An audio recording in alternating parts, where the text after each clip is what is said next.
les policiers ont sauvé les enfants juste à temps, le 23 juillet 2021, une Hyundai Elantra a perdu le contrôle dans une rue de Yonners, a dévié sur le trottoir et a percuté une mère qui portait son bébé de 8 mois avant de finir sa course contre un salon de coiffure.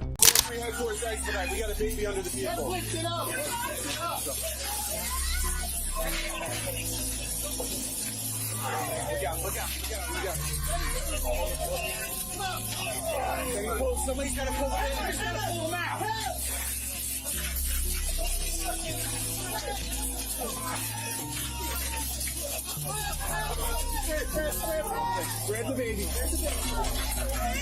Come on. I got it. I got the baby. Les agents Michael Kelly et Steven Bonura, qui prenaient leur petit déjeuner à proximité, ont rapidement accouru sur les lieux.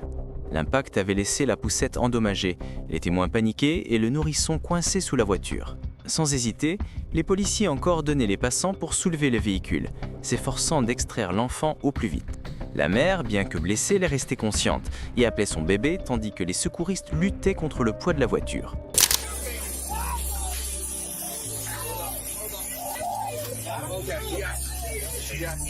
Les policiers et les passants sont parvenus à libérer les deux victimes.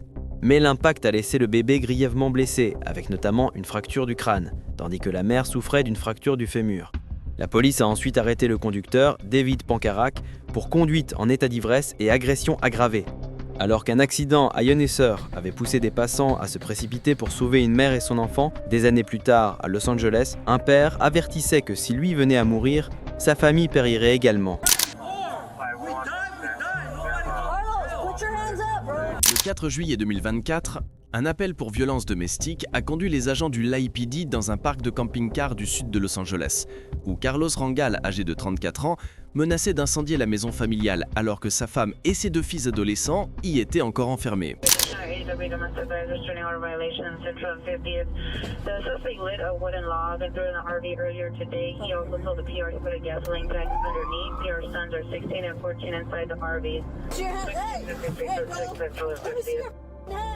Let me see your hands. Bro, let me see your hands. Get over here.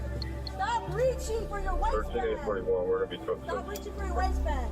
41 Roger. 41 is going to back up for 415 man. Bro, let me see your hands. Get over here. Stop reaching for your waistband. Stop reaching for your waistband. 41 Roger.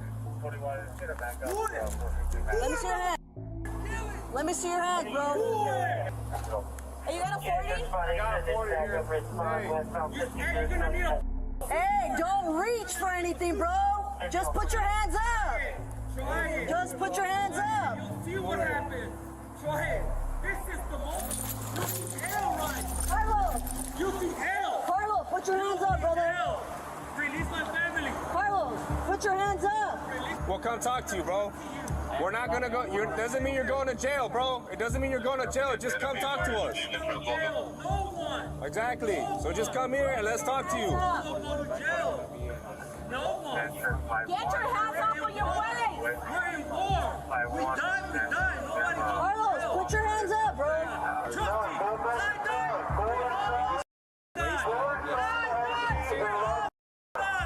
Les agents sont arrivés et ont trouvé Rangal à l'arrière du camping-car, les mains dissimulées sous son t-shirt. Ignorant les ordres d'obtempérer, il s'est rapproché du véhicule en criant au sujet de sa famille et en portant à plusieurs reprises la main à sa taille. Alors que la situation s'intensifiait, il a menacé que s'il mourait, tout le monde mourrait cette nuit-là. Brother, just put your hands on top of your head. We can't get to them if you're over there, man. Listen, bro. You're gonna get a 40 and it will hurt or cause serious body injury. Listen, put your hands up. We're here to help you out. Put your hands up. Nah. You guys are here to help We don't want to hurt you and we don't want to get hurt. 40 again. Your DCO, right? Yep. And please. 40 out. Keep your hands up. Put your hands up. Why are you trying to hit me on my nose? Put your hands up. Put your hands up. We're gonna get 40 again. 40 out. Hey! Where are you now? Ready, guys, you ready? Put your hands up! What's inside over here? I still got side. What is it? What is it? All right, okay. It's a screwdriver. It's a screwdriver. Screwdriver. Is it screwdriver? Yeah, it's one of those. It's a drill. Okay. Bring your shield up. Bring your shield up.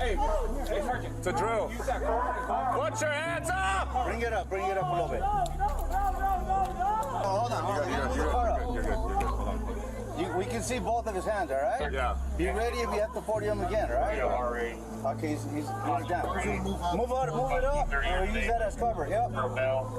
And you guys arrest him, he's gonna be ready, all right? Who's arresting? We got two for arresting, right? Arrest him, he's Get on your stomach or you're gonna get 40'd again! I got it.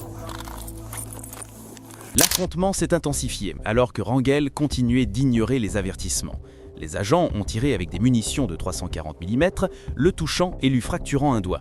Une perceuse sans fil est tombée de sa main lorsqu'elle s'est écroulée, révélant ce qu'il tenait réellement. À l'intérieur du camping-car, sa femme et ses deux fils adolescents, âgés de 14 et 16 ans, étaient secoués mais indemnes, échappant de justesse à sa tentative de mettre le feu au réservoir de carburant. Rangel a été arrêté et inculpé de tentative de meurtre, mise en danger d'enfants et violation d'une ordonnance restrictive. Alors qu'à Los Angeles, les policiers faisaient face à la menace meurtrière d'un père, en Floride, un autre enfant avait disparu et le temps jouait contre eux. Le 6 août 2024, les adjoints du shérif du comté de Volusia ont répondu à un signalement d'enfants disparus sur Valent Lane, à Deltona, en Floride. Un garçon de 5 ans atteint d'autisme s'était échappé par une porte du 2e étage, déclenchant l'alarme de la maison et provoquant immédiatement des recherches.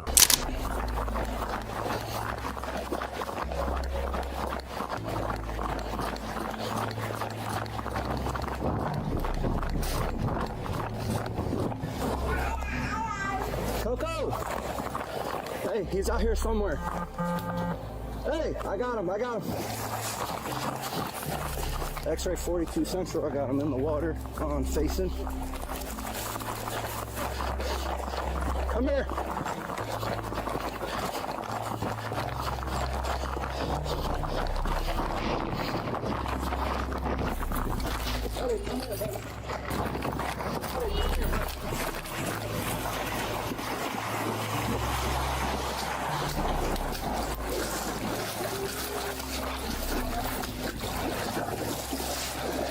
You got him.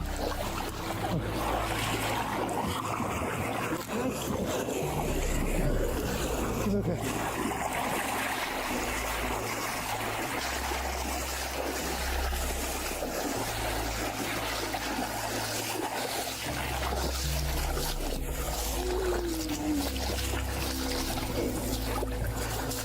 Alors que les adjoints fouillaient le quartier, ils se sont concentrés sur les points d'eau voisins, sachant que l'enfant y était attiré.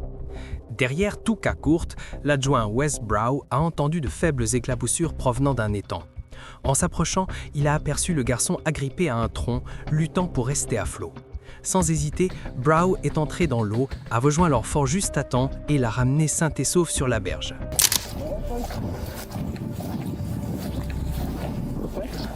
What's your name? Hey, Coco. You wanna go see your parents? You grab that phone and do it.